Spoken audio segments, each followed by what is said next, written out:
we could discuss Cloud. But There's no but. It's just if you take the L and move it a little bit. What? Speaking of taking the L. Darling, hold my hand. I'm so confused. I thought he was making a gnarly reference for a second. No, because it starts with like, you could describe this with one single word. I was confused. Boba tea, gnarly. Yeah. Oh my gosh. We are in so many levels. Fuck. Algorithm cooked. Much like the people in this film. Oh. That's what the movie's about, is it? It's been 6 months since I've seen it. Somebody tell me. I'm Wilson Lai. I'm Benjamin Yap. I'm Eli Sands. You're listening to Deep Cut.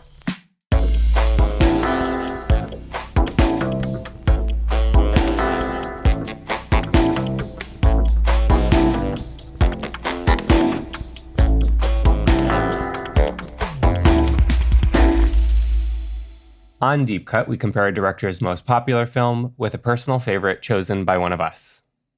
I do hear that, Wilson. I don't know, was that a dog? Like, what the fuck? It is a dog. I'm sorry. Can you close your window or something? It's closed, man. Like, everything's close closed. the curtains. Close the curtains, because then it'll muffle the sound. That's so funny. Will it? A little bit.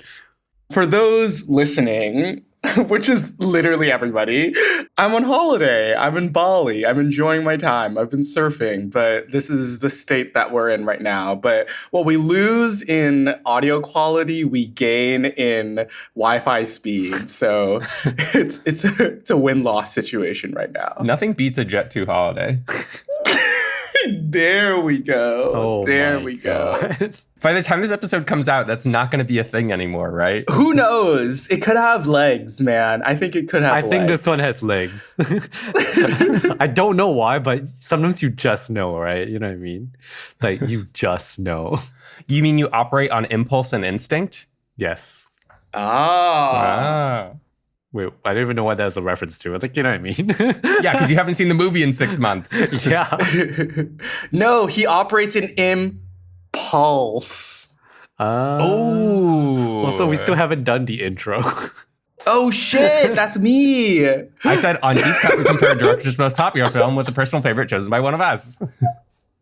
We also discuss that director's life and career to bring in context that helps us view their movies as they may want us to. If you're enjoying this mess, please rate and subscribe to us wherever you listen to podcasts to help others discover the show. Better still, leave a review, a good one, on Apple Podcasts or comment on episodes directly on Spotify. You can also find us at deepcutpod.com to find links to our socials, Discord, and Patreon. I really like that you emphasized good review. Like, yeah, it was the first 5 minutes of this episode, they were just talking about this 3-month-old meme and Wi-Fi. Anyway, welcome to our Deep Cut Upkeep episode on Kiyoshi Kurosawa's latest feature film, Cloud. If you want more discussions on the works of Kiyoshi Kurosawa, you can check out episodes 75 on Cure, which is also where we delve into a background on who Kiyoshi Kurosawa is and his bio, if you're looking for that. Episode 76, License to Live, 77, Pulse, 78, Tokyo Sonata, and 79, To the Ends of the Earth. Before we begin our discussion on Cloud, please be warned that we're going in depth and that this will be a spoiler-filled discussion. But if you don't mind the spoilers, and I will say that this is one of those movies where I think it's a good idea to watch it before you listen to spoiler-filled discussion. It's been a long time since we said that. I think there's a lot of times where we've recorded and we're like, you don't need to watch the movie before you listen. But yeah, please watch the movies before you listen to our discussion. Even if it harms our listens, we have your best interest at heart. And that's what parasocial relationships are all about. And this movie, which is about Yoshi Ryosuke, who is a young man who, along with being a factory worker, boyfriend, and average Joe, a phrase that I use very purposefully, and I'll explain why in a moment, is an ambitious and coldly focused online reseller of goods.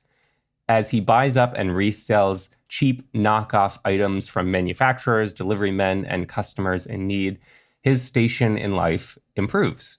As happiness is in reach, it also starts to seem like Yoshi is being hunted, haunted, or both. So, I am the one who most recently watched this. And I mean, you both know that Kurosawa is totally my guy. I was very in the pocket for this one. And my first words after the credits began rolling were, Kiyoshi, you dog. A sentiment I stand by. But you two saw it a little bit further into the past. Ben, what do you remember from seeing it 6 months ago? I watched this with friend of the pod, Miko, Ooh. in Tokyo. Hi, Miko. Hi, Miko. I remember us coming out of that being like, I don't know how to make of that. Do you watch it with English subtitles or you just watch it in Japanese? We were very lucky to watch it at, I think it's the Waseda Shochiku Cinema, and that one had an English subtitled screening once a day. And actually, it was also playing with Chime, and I think with Serpent's Path, the new one, which I did not catch as a double bill. So technically, I could have seen both on the same ticket, but I didn't. And I write about this on my Substack, The Kinetoscope, if you want to go look at that. That's one of my favorite essays that you've posted too about your cinema going in Japan. It's a great series of essays. Thank you. So I think the reason we're like, what is this? Is because there's a lot of tonal shifting in this one, which isn't always the case with Kurosawa, but he has done this. He has done this like sudden tonal shifts. And I think there's a bit of a seriousness to the first half of this that it was a bit slow for me, that maybe I didn't particularly like. And I don't particularly like the very digital, high contrast look either. But that final act is very funny and strange. And that's all I remember from it, I can tell you, because I was just like, wait, why does everyone have a gun? Yeah. Like, that was just like, suddenly people are just putting guns out their ass. Yep. And it's like, suddenly we go from like very serious, like almost neo-noir thriller to B-movie climax. Yep. And I was like, what is going on? So I think that total mishmash doesn't really work for me, but it is very much in the vein of Kurosawa. So I can see how that might work for people. I think it doesn't work for me. But I really did kind of enjoy how it goes completely off the wall near the end. And we can talk more about that as we get into this. What about you, Wilson? What do you remember?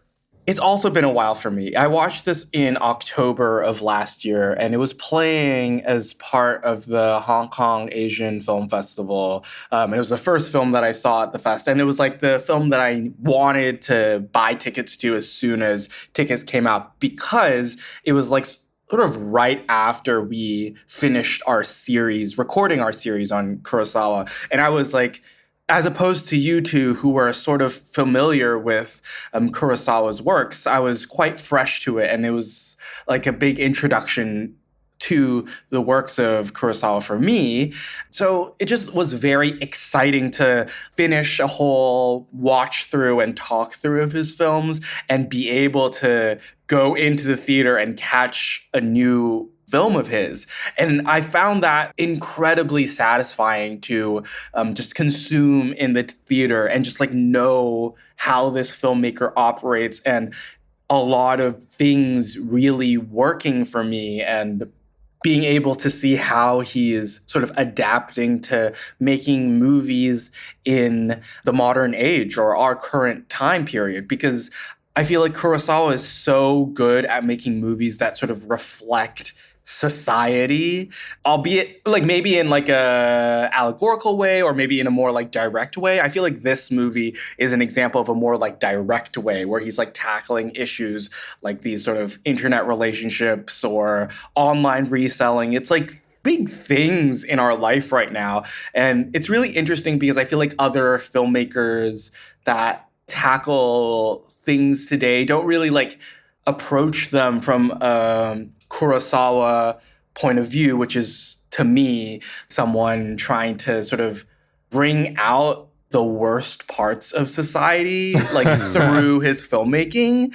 And it just was really, really effective for me. And I didn't mind the tonal shift, even though I do acknowledge that there is a very obvious tonal shift that happens. I was very excited when it was coming because I was like, oh my God, this movie is morphing into something else right now. And even though I really enjoyed the slow burn of the first half and sort of the ickiness with our main character, it really kicks into high gear. And I feel like it sort of ends in a sort of like the way that Pulse maybe ends, like where the world is ending for our characters and there's really like no way out unless they have to like kill everybody or something like that. It's just like really gets so crazy and thrown out of proportion by so much that it's like, oh my gosh, like I can't believe that he's doing this. And we're like watching this and seeing this in a theater like full of people. Like I was probably in the worst seat, like one of the worst seats in the house, like front left in a massive screen where I'm just like, oh my God, all these faces are out of proportion. But still, I was very much invested. And honestly, like I would be happy to catch it again. I think really with Cloud and Chime, like I haven't seen Serpent's Path that he made last year, but I really felt like Kurosawa was like really hitting his stride last year. And yeah, just like so happy that we now get to talk about a new Kurosawa that's out. Eli, you saw this yesterday, so why don't you tell us what you thought of it? And remind me what happens in this movie. Yeah, okay. So I'll do a little recap of my viewing experience first, and then we should sort of reconstruct what actually happens in Cloud because it's twisty. So I saw this yesterday at Film at Lincoln Center, my cinematic home. If you live in New York or the tri-state area and you're not going to Film at Lincoln Center, what are you doing? What are you doing? They are running the New York Asian Film Festival right now, and Cloud is premiering in New York as part of that film festival. And this screening I signed up to go to was supposed to be introduced and followed by a Q&A with Kurosawa, who unfortunately could not ultimately travel to New York because his wife fell ill. So I obviously am bummed to not see him, but I really hope that he and his family are all doing okay. He did, however, introduce the film with a video, clearly filmed in the last couple days, where he says a couple of key pieces of information that were very interesting framing for the movie. What does he say? Nothing beats a jet too hard. Got on my hand. Sorry, I apologize. This is the last time that I'm gonna do it. No, it's not.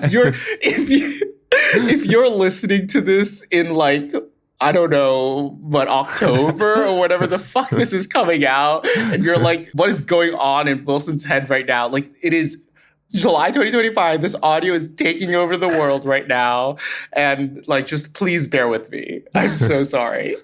I feel like this is such an interesting glimpse into our brains.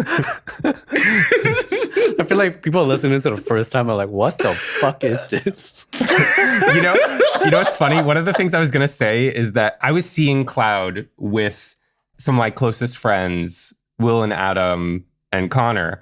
And Adam had seen a Kurosawa film before, but Will and Connor had not.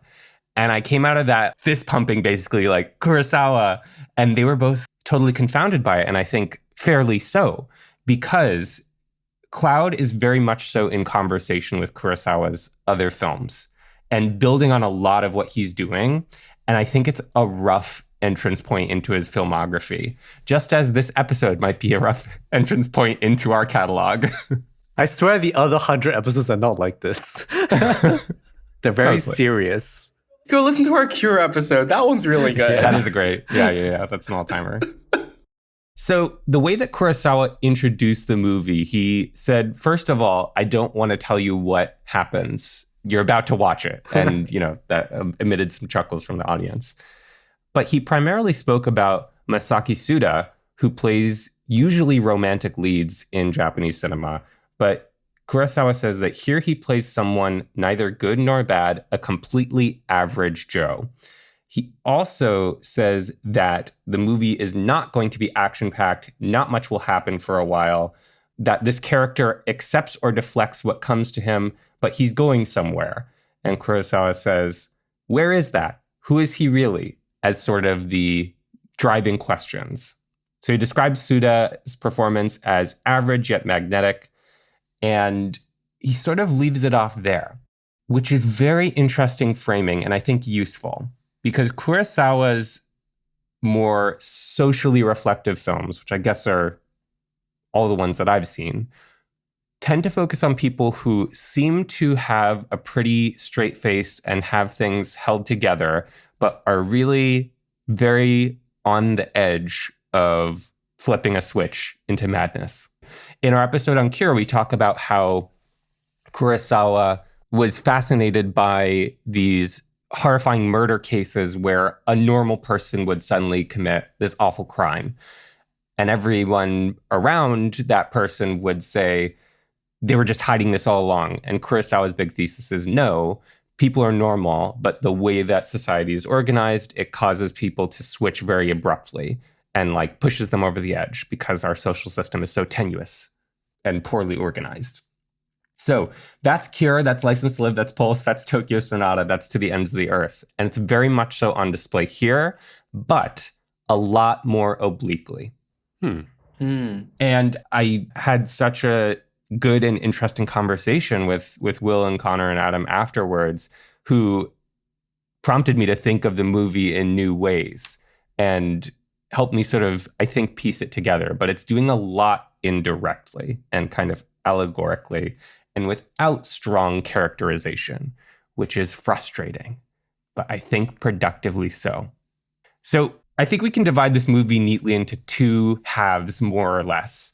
First half being Yoshi running his reselling business, sort of getting deeper into the game, seems like doing well and sort of elevating in life. He and his girlfriend move in together. They buy this new house on a lake in the countryside, move out of Tokyo.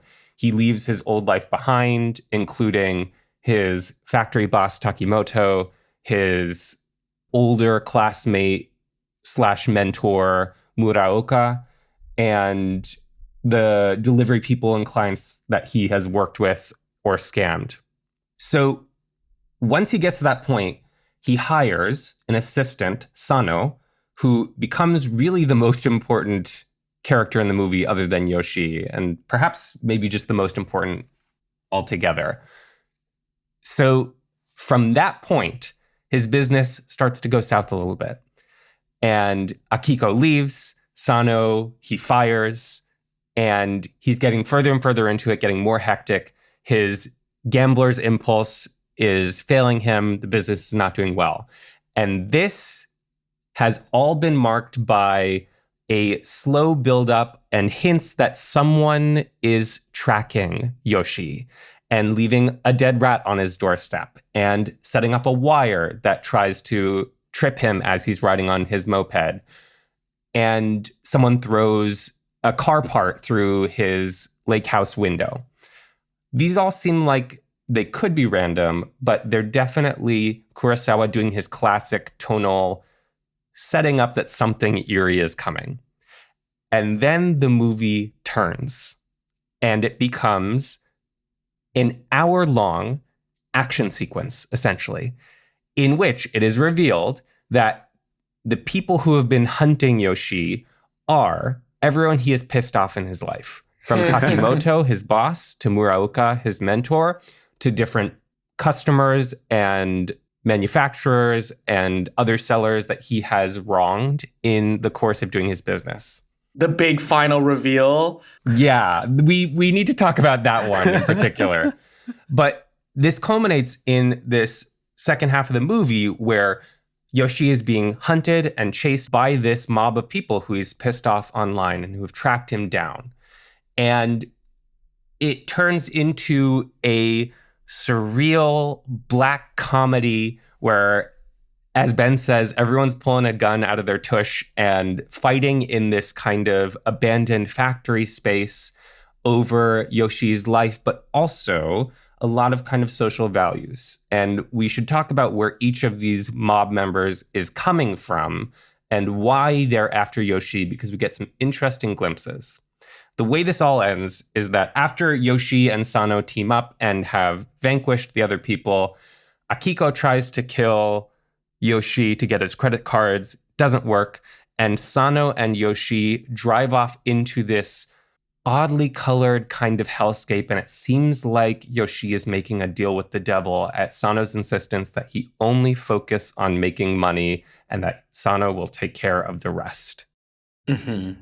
And a classic case of a Kiyoshi Kurosawa rear projection driving moment. Perhaps his most beautiful and maybe most haunting. So where there is a lot of excitement in this movie and tension, there's also a lot of boredom. Where there are pieces of characterization to latch onto, there's also a lot withheld. And it makes for a confusing and frustrating experience. And I think we can filter this through his other movies. So maybe as a place to start, where do you guys see links to those other movies that we've discussed in Cloud? I think from what you've just described and reminded me of, like narrative structure-wise, I would say that this is quite par for the course for him, right? The very protracted setup in which he doesn't tell you what he's setting up. He's just setting up stuff. Yep. He withholds the game for a long time. All 5 movies we've covered before, they're all like that. And you're like, where are we going with this? Somebody tell me. And then he finally tells you at some point, he's like, oh, this is what the game was. And yeah, I think that's what I see, at least in comparison with the rest of them. Like, that's quite familiar. And I guess for me, that game was not that interesting. And I guess the setup was like pretty slow in this one. And like watching him sell stuff on eBay is pretty boring. Yeah. To me, it was quite exciting watching him do that. But I think the slow build maybe reminds me of something like To the Ends of the Earth, which doesn't even feel like it has this sort of gratifying moment at the end that Cloud does. Like, I don't think you get the 1 hour long wacky action sequence into the Ends of the Earth. We get maybe like a 4-minute chase sequence through You get a goat. the markets of, oh yeah, You do get a goat. Uzbekistan, and you get the goat moment. But I think like something like To the Ends of the Earth is a much harder sell than something like Cloud, which I don't know. Yeah, maybe it depends on how you approach it. Yeah, in the group of people who I saw it with, there was division around what parts were exciting and what parts were boring. But I think it is undeniable that Kurosawa is flirting with boredom here. And both the first half and the second half have elements of intrigue and tension, and I was going to say with release, but really withholding of release to sort of keep you engaged. But it also becomes exhausting at a certain point in both halves of the movie. It's a lot of the same stuff happening. And that increasing kind of either exhaustion or boredom, I think invites space for critical reflection, as does the lack of characterization. It's like edging in cinema. Sure. Okay. You Cloud say that. I was going to say, maybe because the subject matter of this is actually closer to our current modernity, that it's more boring. Because I think about the other stuff that we've seen from Kurosawa, that they are kind of almost nostalgic in our time. But Ben, What? I'm going to ask you this. Have you ever participated in an eBay auction before? Maybe, but not really. Personally, the highs and lows of bidding on something at a low price and then like getting maybe beaten out maybe 2 seconds before the bidding ends is sort of one of the most tense moments of my internet career. I don't think it's about the situation, because I think auctioning is auctioning, right? Whatever the medium. And I'm more talking about the medium itself, which is a computer, versus, say, for example, the usage of computers in Pulse, which is nostalgic. So like the depiction of the action is interesting in all these other movies, like watching them use flip phones in Tokyo Sonata. There's a nostalgic quality to them that makes just looking at it interesting. But here, using his computer looks very like me buying shit on Shopee or something. You know what I mean? Or like listing stuff for sale on Carousel, which is what I do. Yeah. So like it's very familiar, and so there's less nostalgia in it. But maybe if we watch this 20 years from now, it's like, oh yeah, remember when people used to do fucking drop shipping all the time? And that was their side hustle? Yeah, maybe it'll be more interesting and more nostalgic in that sense. And we'll probably, I don't know, plugged into the Matrix at that point. But anyway. I think that's the best case scenario for 20 years from now. You know, that does make me think of Kurosawa's conversation with the different generations in Japanese history, in particular in the late 20th century, early 21st century. Wilson, you were talking about this being an interesting update of Kurosawa's, like it's a new check-in with his formal style and his thematic focus.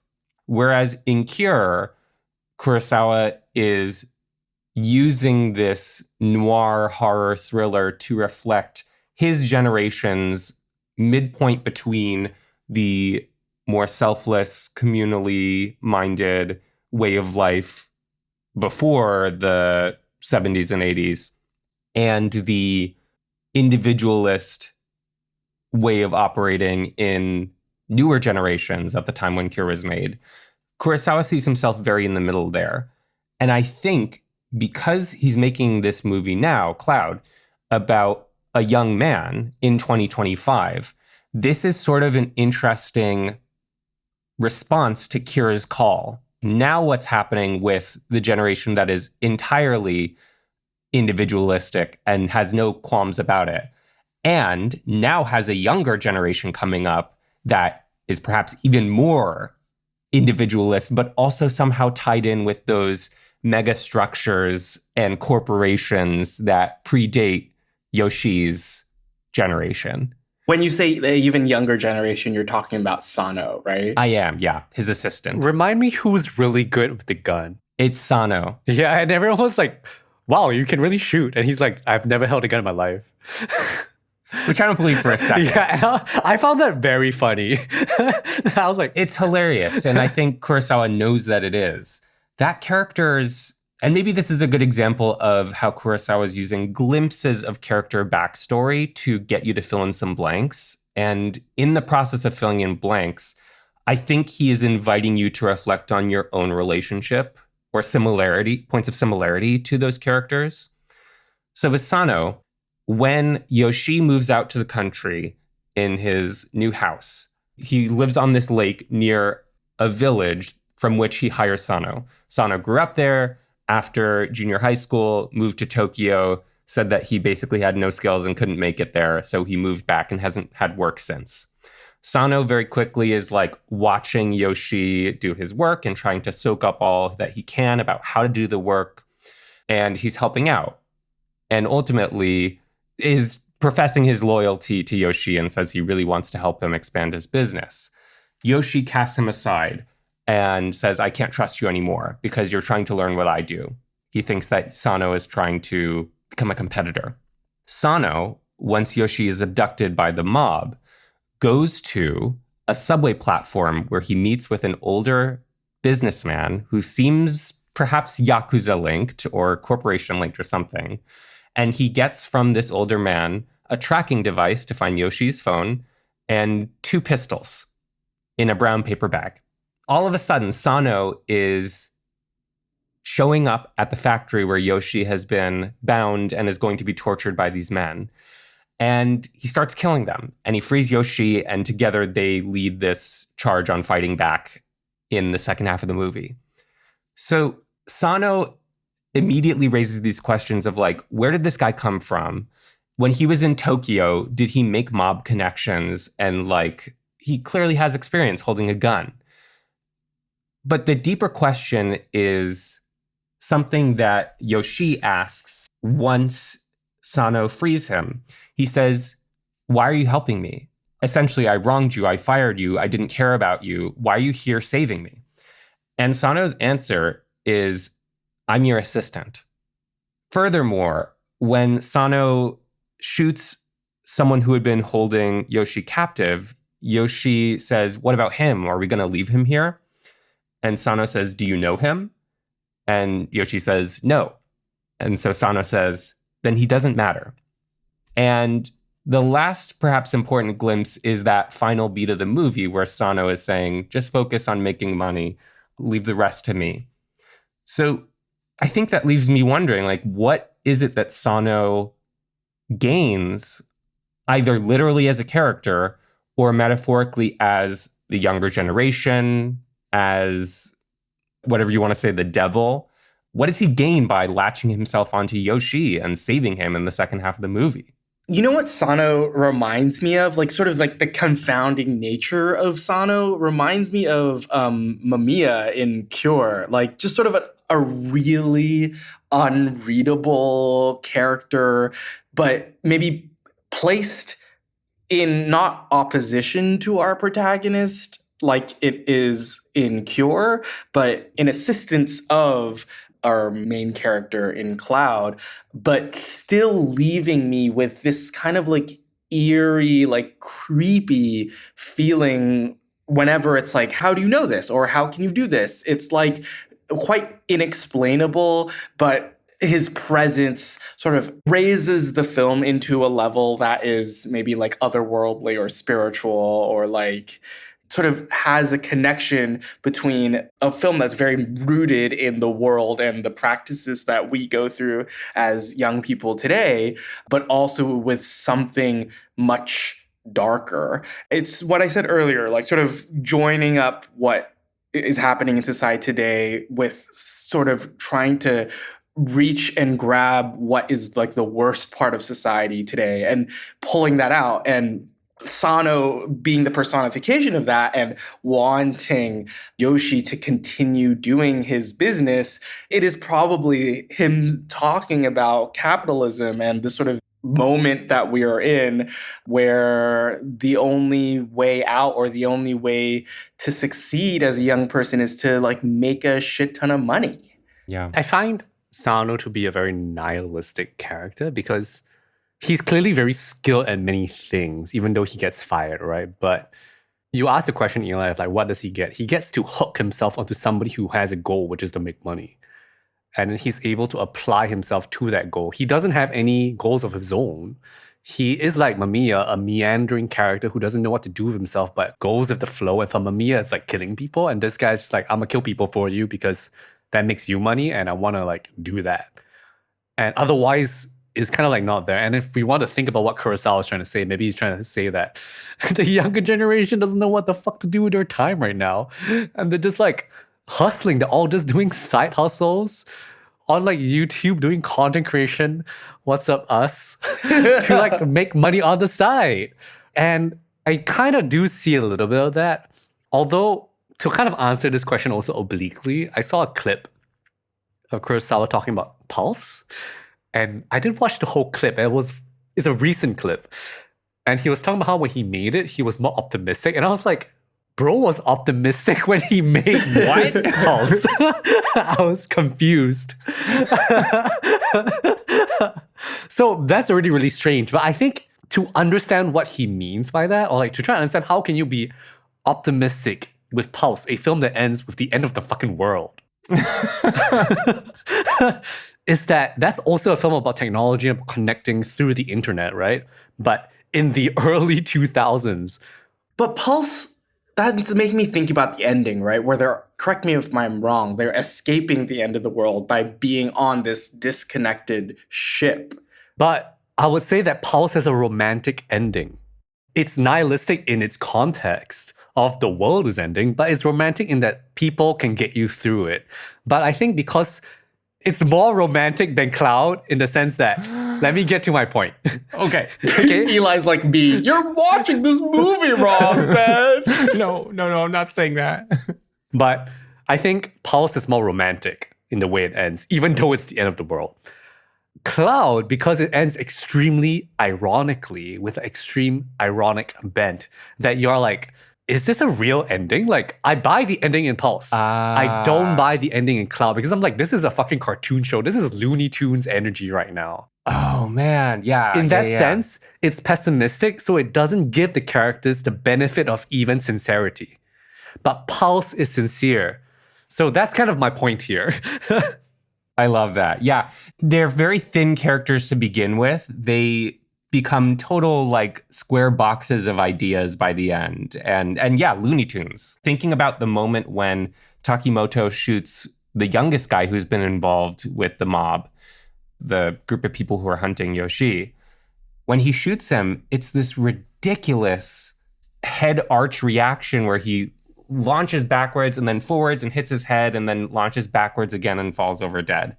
That moment so clearly to me is saying, oh, you cared about this guy a little bit? Well, screw you. A lot of Cloud is a middle finger to the audience in a way that I find interesting. You know how he sets up in that first hour the eeriness? And it's like, who's the one doing this? Like, is it this guy? Or is it this guy? Or is it this guy? And then it's revealed and they all like walk out into like the industrial plant and they all meet each other for the first time, if I remember correctly. And they're like, oh, I know him from this and I know him from this. And they're like, yeah, we all hate him. Let's join forces. And I was like, what? But it's like an online, they join up through a forum, right? But like it's the first time they see each other and there's something kind of like funny about that whole interaction. Like, it's just like kind of an anticlimactic moment of reveal. It's not like now I know who's doing it. And of course, it's this guy that he pissed off the most. It's like extremely anticlimactic. Ben, I shared that feeling of disappointment when Kurosawa reveals the game, or like that point when sort of what the movie's pointing to roughly, or what kind of genre you're in.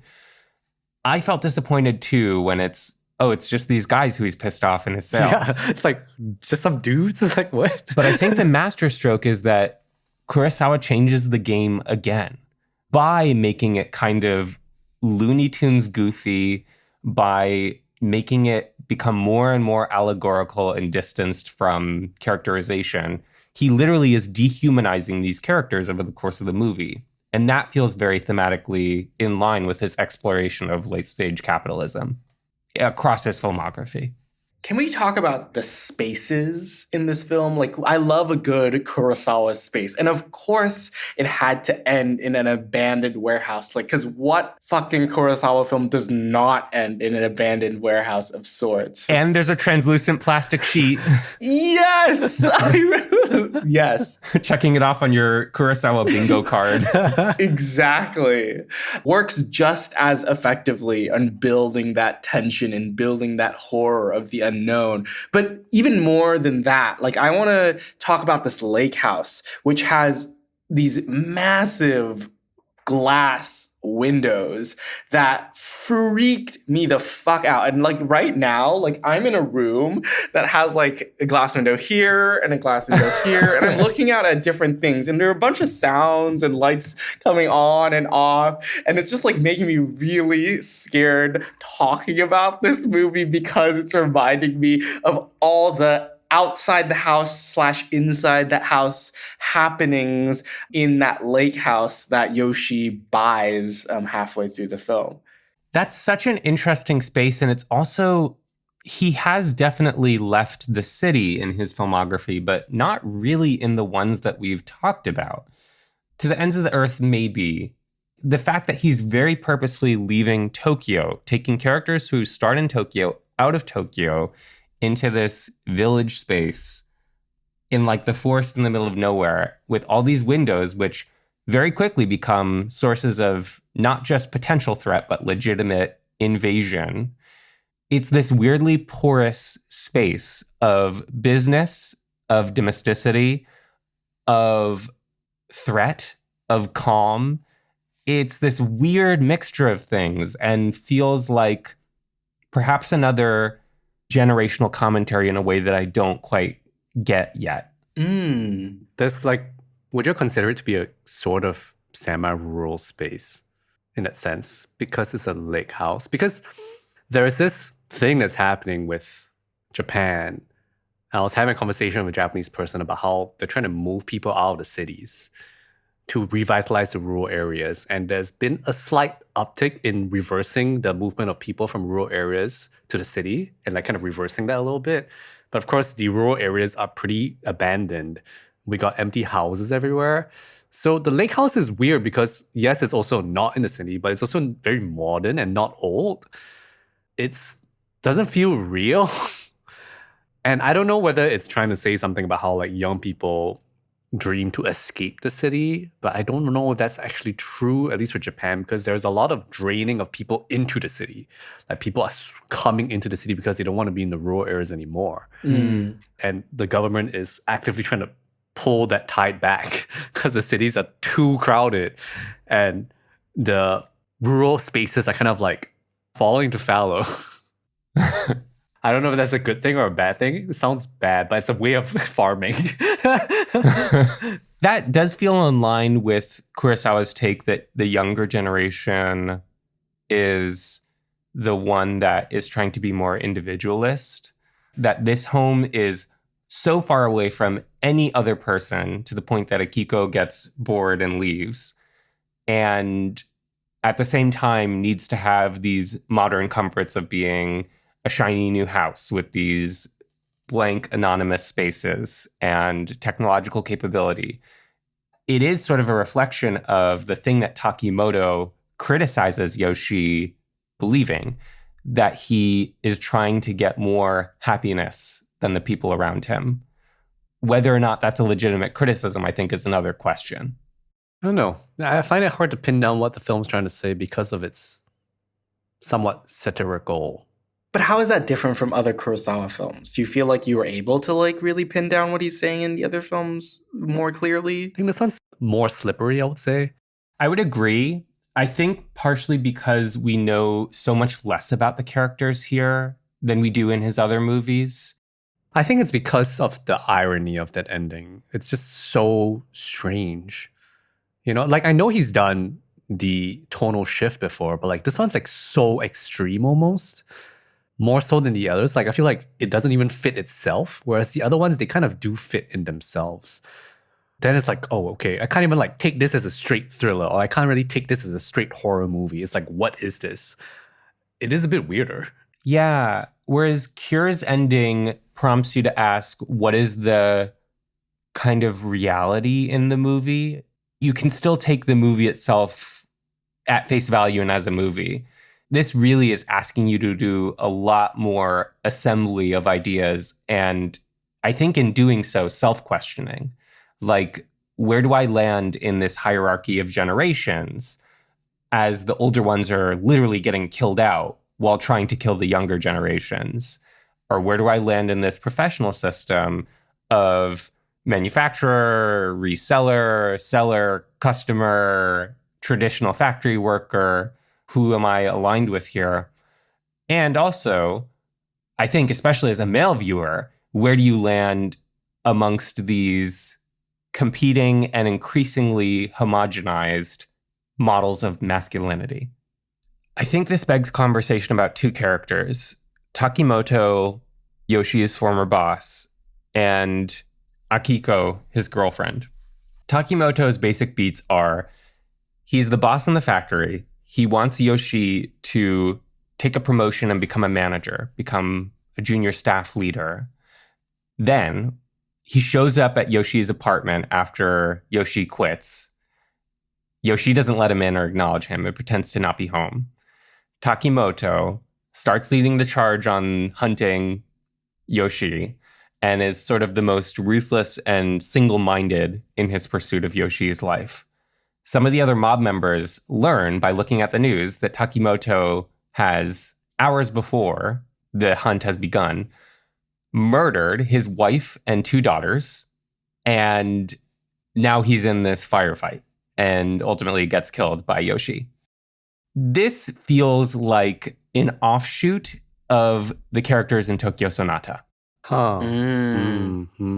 It's this classic frustrated male day worker who ultimately winds up lashing out at the people around him. And I think part of the questions that get raised is, so why does Takimoto care so much that this one guy quit? I think the fact that he kills his family and they're all female, I think is useful here. Because Yoshi becomes the closest thing to a son and like male lineage and legacy, which is like an old society value that now Takimoto has lost grasp of. He's committed himself to the old industrial way of life, and it proves to not work, and now he's lashing back out. But Kurosawa leaves a lot of this information to be supposed by the audience, and he does not say a lot of it directly. So in doing so, I think what you choose to think about Takimoto says something about your relationship to that kind of worker and evaluation of male lineage and whatnot. I think this confusion of like, why is he so mad is really instructive. Because like, yeah, why? And I'm trying to remember the movie and I'm like, is it just because he's slighted by the display of disloyalty that Yoshi doesn't stay in that job and decides to strike out on his own to make money? Is that literally all it is? But knowing Kurosawa, this is a guy who seems like he's put together, but is living on the precipice of madness. But that's what I'm thinking. Like, maybe the loyalty is that important to him.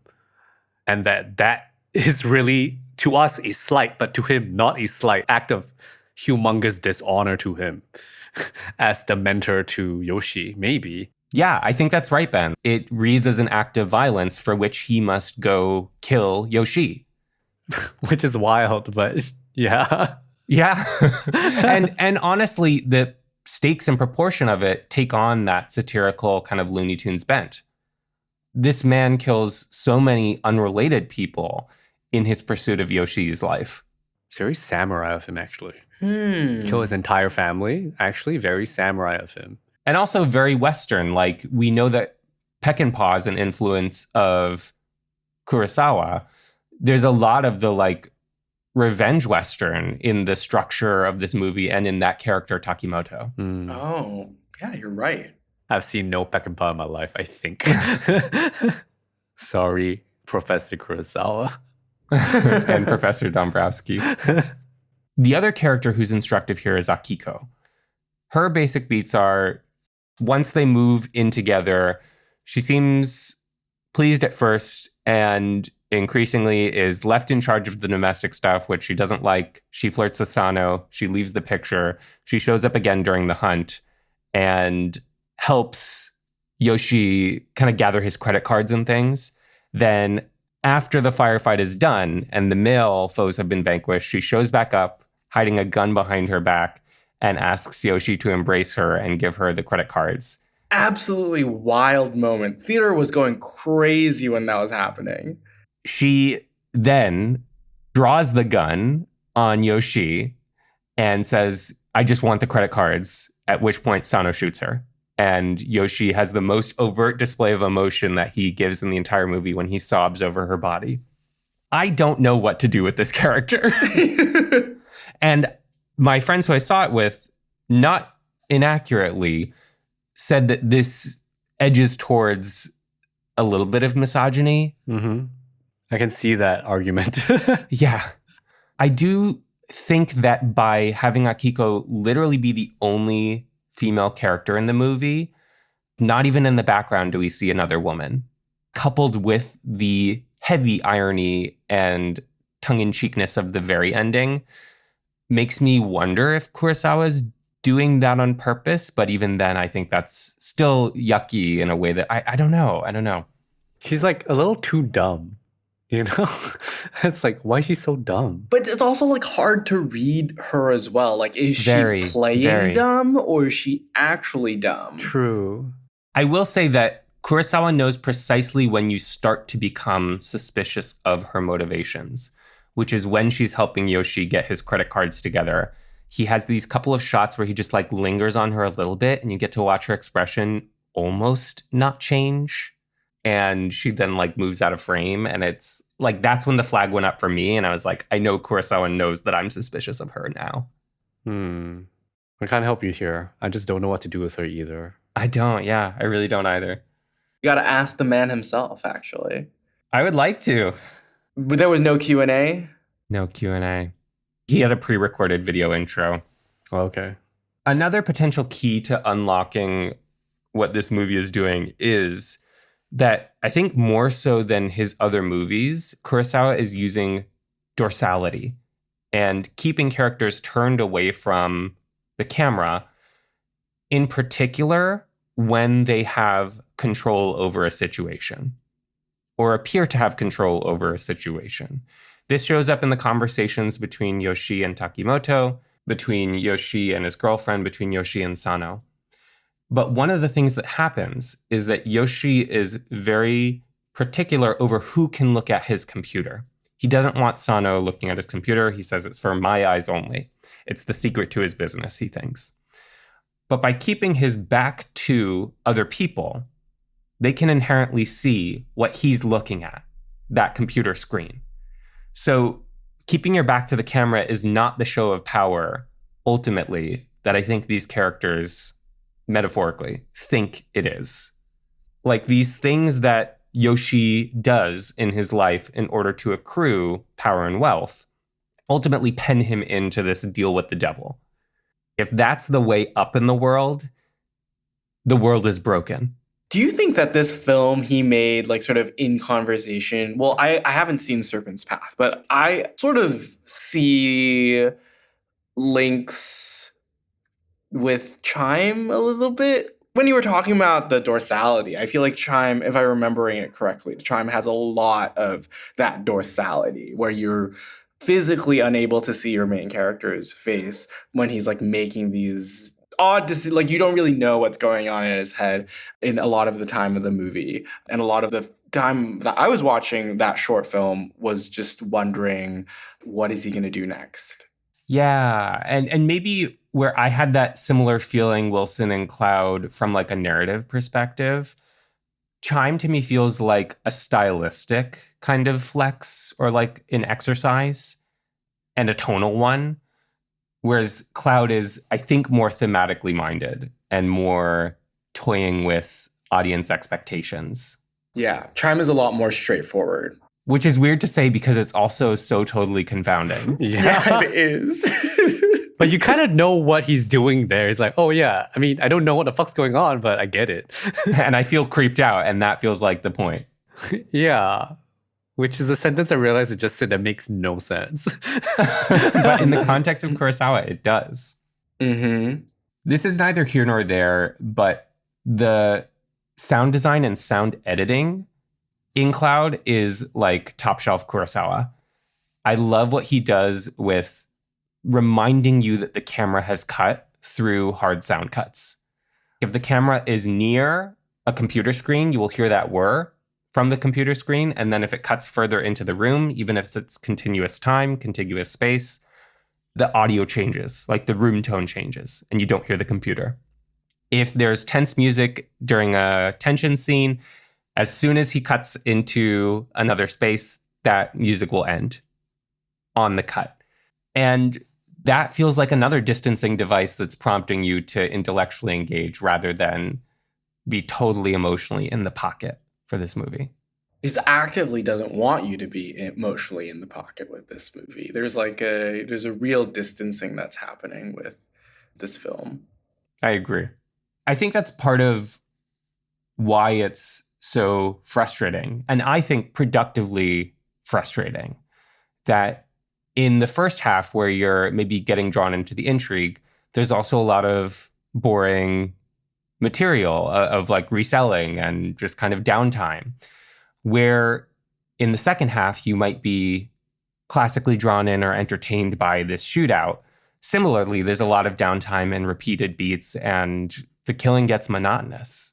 So this is all swirling together for me as a classic Kurosawa take on late-stage capitalism and on the generations that are coming up now in this really craven and mercenary time where the way to succeed is to gouge other people's eyes out and take advantage of people.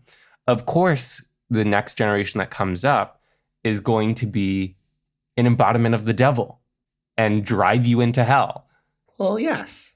This is very out of pocket, but I think this film would work better if it was set in China. Huh. And like, wasn't just about reselling, but was about live selling on Douyin. You following where I'm going? Because darling, hold my hand.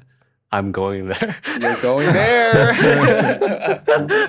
Anyway, you know what I mean? You get it, right, Wilson? You just get it. I get it because it's such a like an industry thing in China where people like watch live streams all the time and they use that to promote and sell products, and it's like a big part of how people consume stuff today, like even more so than in the US. It's like sort of forms part of the economy and the marketing, and I think it definitely fits that more. But I'm not familiar with Japanese culture that much. I know Mercari is a thing. I know eBay's really big in Japan. Like I know this sort of like drop shipping thing is a big thing over there. I just don't know how much scamming is a thing in Japan. Because a lot of the problems that he runs into is because of the authenticity of the products. Right. Which feels more like a stereotypically Chinese problem rather than Japanese problem. Not trying to like really start a war here, but like, Well, yeah. I think like from a general consciousness kind of thing.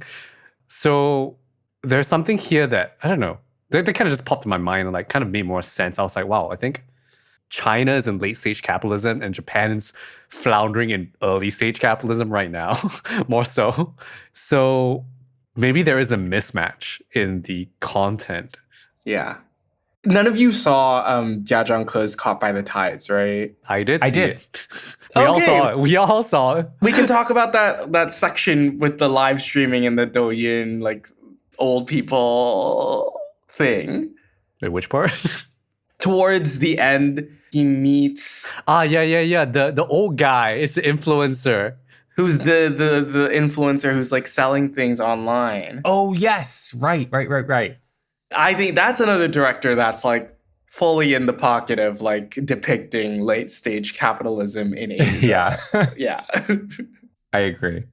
Maybe this movie would work better if he like kind of embraced the corny and like comedic stuff in the earlier part of the film rather than trying to like be creepy. Worked better for you, Ben. For me, it worked for me. I agree. I think the fact that he basically dumps on the first half of the movie in the second half is part of the appeal to me. It's like, this man, Kiyoshi, you dog. It's like he's driving a car, right? And you didn't know the other gears were available or like even like in the car. And those other gears are made out of like pasta. Yeah. I was gonna say like he's like driving a car and you're on a close up and then he zooms out and you realize it's a hot dog car or something. It's the Oscar Mayer Reno mobile. Yeah. Like it's just wild, right? It's wild that we're letting him do this. Like he's just doing this, right? Like who else is doing this? Like who else is just like making this left swerve? I don't know, 2/3 in or like halfway into a film like this. I mean, it's part of his sense of humor, you know what I mean? That's what he does. Yes. He's definitely a guy that chuckles in the edit. I can feel it. But this is his most laughing, I think, at you, the audience, that he's done. Like, this is really gonna frustrate him. Like, this is gonna... He's like, let me take a huge shit on my own movie in the middle of the movie. Yeah. Yeah, as a later Kurosawa, this is... If he's doing more of this kind of Gordian knot that, you know, he uses to cudgel the audience, I'm totally here for it. Like, I really am very much so a fan of Cloud. Give me more. Let's go. He's revving the engines. 3 outputs in 1 year. It's his time, man. Somehow it's his time right now. Like, Yeah. He is Rattel. I mean, he released Chime as an NFT, so he is fucking Rattel. Did he really? What? Yes. You didn't hear about this? This was like massive backlash that he he ended up releasing Chime as NFT that you could purchase. Bad idea. And everyone was like, why are you doing this? Only focus on making money. I'll take care of the rest. Yes. He has his own Sano. Rattel, by the way, is a honey badger. I found this out. Why is that significant? I don't know. Honey badgers have a reputation, but I can't remember the reputation. Well, there was that viral video in the early 2010s of the guy being like, honey badger don't care. They're like kind of vicious and wily and aggressive. But Yoshi here is like a total flat nothing of a character. He barely emotes, which is also important because if this average guy causes this massive implosion of violence and backlash, I think that is an interesting temp check on society right now. Badgers are mostly solitary, but have been cited to hunt in pairs. Ah, okay. As Yoshi hunts with Sano. And Takimoto early on has that whole spiel about you need colleagues, like you need to be together with someone else, which Yoshi tries to reject and then ultimately finds he does need Sano's help. Yeah, I think honey badgers tend to be thought of as quite savage and like they don't give a shit, basically, like that video. Yeah. Apparently, they can fight larger predators like lions and shit. So, kind of, Sano is a honey badger in that sense, right? It's like he looks pretty meek, but he's not. Do you mean Yoshi or Sano? Sano, I would say, seems very small, but then he kills everyone. Yeah, true. There's perhaps more to say about this movie, but we'll leave it there. Hopefully, if you've not seen Cloud already, if you're a Kiyoshi head, you're going to be into this. If you've not yet seen Kurosawa, maybe try out Cure first. Dude, guys, why is it called Cloud? Well, the line of dialogue that references Cloud is like all these enemies that you make keep on popping up like clouds. Oh. Not like iCloud cloud. But like in the cloud. Yeah, but it seems pretty random though. It's not really relevant. Yeah, I'm not sure. Maybe it's a misdirect. It's a bit of a strange title. I like that line of dialogue. When does that happen, Eli? That's early on when the people are breaking into his house and sort of like starting to toy with him. And there's just appearing like clouds. I like that. Good job, Kiyoshi. Yeah, agreed. This movie rules. It really is like probably quite up there in my ranking. Wow. That's awesome. I think me too. I give it 4.5. I really enjoyed myself. Yeah, same. Thank you for listening to Deep Cut. If you enjoyed this episode, please rate and subscribe wherever you listen to podcasts to help others discover the show. A great way to support us is to leave a review for our show, as Ben said, a good one, or comment on our episodes directly on Spotify. You can be mean in the comments on Spotify. That's okay. You can keep up with Deep Cut on Instagram, Letterboxd, and X at Deep Cut Pod, or follow our TikTok at deepcutpod_film. If you want to chat with us and other fans of Deep Cut, come join our Discord server where we talk about movies, TV, music, and share what we're up to. We also have a Patreon. If you want to support us with a monthly subscription, we would deeply appreciate it. Click the link in our description or go to deepcutpod.com to find links to everything we've mentioned here. Special thanks to our Patreon Deep Cut Pick supporter, Leah Lai. Without you, the show would not be possible. Deep Cut is hosted and produced by us, Wilson Lai, Benjamin Yap, and Eli Sands. Our cover art is designed by the talented Justina Yam, and our theme song is composed by myself. I'm Wilson. I'm Ben. I'm Eli. Take care, and we're looking forward to talking about more movies with you next time. Darling, hold my hand. Nothing beats a Jet 2 holiday.